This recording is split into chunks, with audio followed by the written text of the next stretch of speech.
চ্যানেলের পক্ষ থেকে আপনাদের সকলকে জানাই আন্তরিক শুভেচ্ছা ও অভিনন্দন। সম্মানিত সুধী, হালুয়াঘাট উপজেলা গবরাকুড়া স্থলবন্দর কয়লার ডিপো থেকে একটি রিপোর্ট পেশ করতেছি। সম্মানিত সুধী, আপনারা জানেন আজকে অনুসন্ধান লাইট চ্যানেলের মাধ্যমে আমি একটি রিপোর্ট করতেছি। আজকে এই দেখেন কয়লার ডিপো নিয়ে, আজকে এটা হলো কয়লার ডিপো, মানে ইন্ডিয়া থেকে মাল বাংলাদেশে এলচি হয়।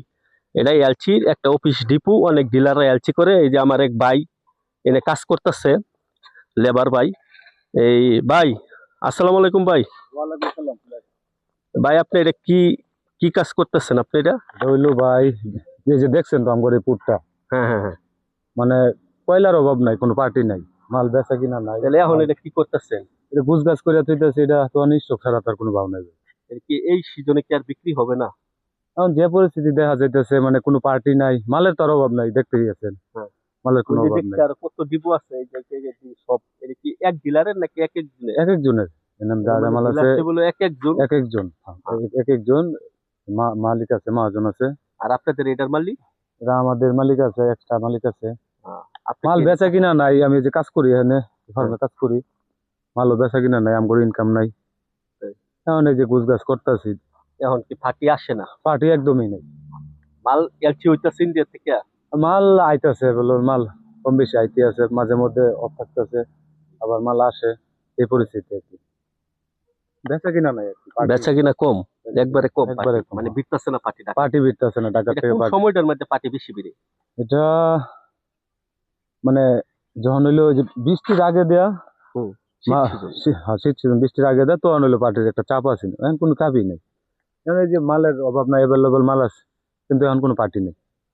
সম্মানিত শুধু আপনারা শুনলেন, আজকে স্থলবন্দর থেকে আজকে আমরা একটি ভাইয়ের কাছ থেকে আমরা এই তথ্যটা নিলাম অনুসন্ধান লাইট চ্যানেলের মাধ্যমে।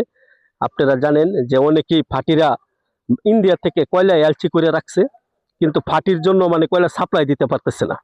তাদের কয়লা বেচা কিনা কম, যার কারণে তাদের সময়টা খুব কষ্ট করতে হয়েছে। তারা খুব কষ্ট করতেছে এই সময়টার ভিতরে, যার কারণে ভাই ভাই আজকে আপনাদের এই যে কয়লা ডিপুটা মানে ঘুরিয়া দেখলাম খুব সুন্দরভাবে। আচ্ছা, তাহলে কয়লা তো আপনারা ইন্ডিয়া থেকে এলচি হইতাছে? হ্যাঁ, এলচি। তাহলে এই কয়লা গুলা কি এই জায়গায় আপনারা এলচি করার পর কি মানে বাংলাদেশে সাপ্লাই হইতেছে না আপনাদের? বাংলাদেশে সাপ্লাই হইতেছে না বলতে ভাই, মনে করেন আগে যে পরিমাণ পার্টি আসতো, হঠাৎ করে বৃষ্টির প্রথম থেকে বৈশাখের আগে থেকে বৃষ্টি শুরু হয়েছে, যার কারণে আপনার বাটায় ইট বানাইতে পারতেছে না। আর ইট না বানাইতে পারলে তো কয়লা দরকার নাই। আর বাটা ছাড়া তো আমাদের এই গবরাগোড়া করে চলি স্থলবন্দর, মনে করেন বাটার উপর নির্ভর করে এই কয়লাগুলা। বাটা বন্ধ তো মনে করেন যে পার্টি খুব কম চাপতেছে, এই কারণে মনে করেন যে কয়লা স্টক করে গেছে। মানে এটা কি সিজন আর বিক্রি হবে না যে স্টক করতেছেন এগুলা? এটা সম্ভাবনা আছে আর কি, দোকান নিয়ে বসে রয়েছি, যদি পার্টি আসে তাহলে, পার্টি যদি আসে তাহলে আপনার আর আপনার বর্তমানে কয়লার রেট যে আমাদের রেট কিনা অনেক বেশি, আর পার্টি এসে দাম করে খুব কম। এই কারণে আপনার পড়তা বলতে কি আসলেই বলে না, তারা অনেক লসের কথা বলে, 2-3 হাজার টাকা লস প্রতি টন প্রতি, এমনি 2-3 হাজার টাকা লসের কথা বলে। এই কারণে আর কি আসলে বিক্রিটা করছে না অনেক মহাজনে, আটকায় রাখছে মানে শীত সিজনে যে সময় সিজন পরে ঈদ পুরার এই সময় কি রেটটা একটু ভালো থাকে নাকি এরকম? রেটটা একটু ভালো থাকে, তখন মনে করেন বাটাতেই তো সব কয়লা নেয়। বাটা চালু হইলে আপনার মনে করেন যে সবাই এই কয়লার দামটা একটু বেশি। এখন যে আমরা তো ডাল সিজন তো ইন্ডিয়ান থেকে মাল এলচি করতেছে। ডাল সিজন এলসি করতেছি বলতে কি, আগে যে এলসি গুলা করা ছিল সেই এলসির মালগুলো আসতেছে, আস্তে ধীরে আসতেছে মানে ডাল সিজনে আসতেছে। ডাল সিজনে আসে নাই। এটাতে তো লস, মনে করেন ইন্ডিয়া থেকে কিন্তু ভিজা কয়লা আসতেছে, কয়লাটা আনার সাথে সাথে আর বিক্রি হচ্ছে না। তারপরে আপনার এই কয়লাটা রোদে থাকতেছে আমাদের এখানে বাংলাদেশে এসে, এই কয়লাটা শুকায় গেছে। শুকায় যাওয়ার পরে মনে করেন প্রায় প্রতি গাড়ি প্রতি আপনার 1 টন করে 1.5 টন করে কয়লা কমে যেতেছে। তাতেও আমাদের মনে করেন যে কয়লা ব্যবসায়ীদের লস,